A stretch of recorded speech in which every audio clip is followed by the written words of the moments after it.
जादुई पेंसिल की कहानी। एक बार की बात है, एक गांव में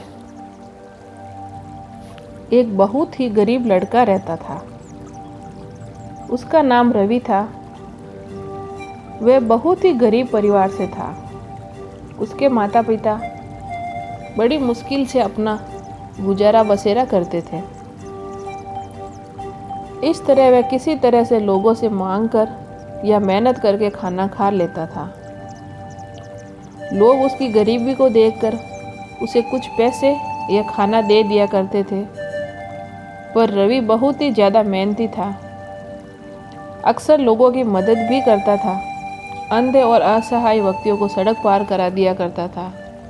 प्यासे को पानी पिला दिया करता था, जिस कारण से उसके आसपास के लोग उससे काफ़ी प्रभावित थे। वह हर रोज़ मेहनत करता था।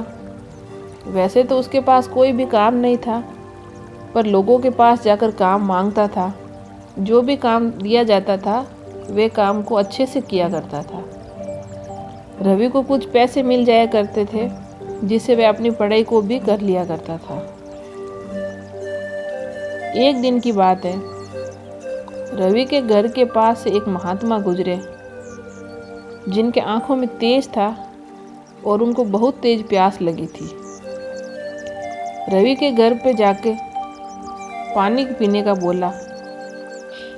रवि आदत के अनुसार तुरंत घर से पानी लेकर आया और महात्मा जी को पिला दिया। इस प्रकार महात्मा जी की प्यास बुझ चुकी थी। रवि के स्वभाव से बहुत ही खुश हुए।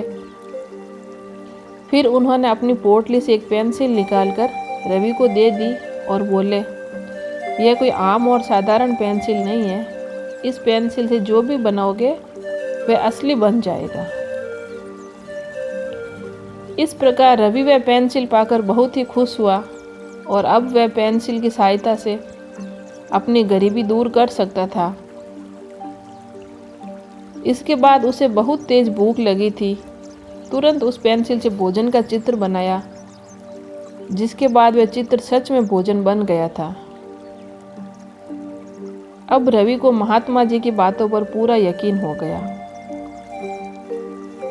धीरे धीरे इस तरह से रवि अपनी ज़रूरत की चीज़ों को बनाता रहा और फिर गरीब से अमीर बन गया और उस पेंसिल से लोगों की ज़रूरत की चीज़ें बनाकर मदद भी करने लगा।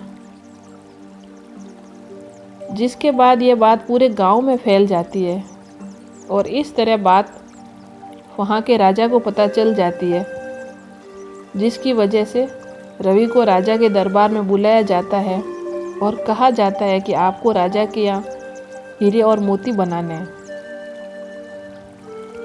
रवि जैसे ही राजा के दरबार में जाता है, राजा रवि से ढेरों सारे हीरे और मोती बनाने के लिए कहता है, पर रवि मोती और हीरे बनाने से मना कर देता है और कहता है, इस जादुई पेंसिल का इस्तेमाल मैं सिर्फ गरीब और असहाय लोगों की मदद के लिए करता हूँ। आपके लिए हीरे मोती नहीं बनाऊंगा। यह सुनते ही राजा को क्रोध आ गया और वह रवि को काल कोठरी में डलवा देता है, जहाँ पर बहुत ज़्यादा अंधेरा होता है। पर रवि बिल्कुल भी नहीं डरता, क्योंकि उसके पास जादुई पेंसिल है, उसके साथ में थी और वह वहाँ पर सबसे पहले रोशनी का इंतजाम करता है। उसके बाद वह काल कोठरी से रास्ता बनाकर भाग निकलता है। इस तरह से रवि काल कोठरी से निकलने के बाद गरीब लोगों की मदद करता है, उनके लिए ज़रूरत का सामान बनाकर हमेशा देता रहता है।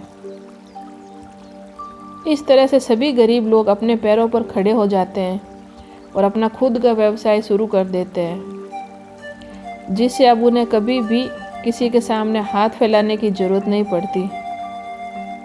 इस तरह रवि धीरे धीरे राजा से भी अमीर बन जाता है और लोगों की मदद करने के कारण लोगों ने उसे अपना राज्य बना लिया और एक दिन रवि उस राज्य का राजा बन जाता है। इस तरह रवि के नेकी के चलते वह गरीब से बहुत अमीर राजा बन जाता है। कहानी से सीख, अगर लोगों की बिना परवाह किए मदद करते हैं, एक दिन हमारे साथ भी ज़रूर अच्छा होता है।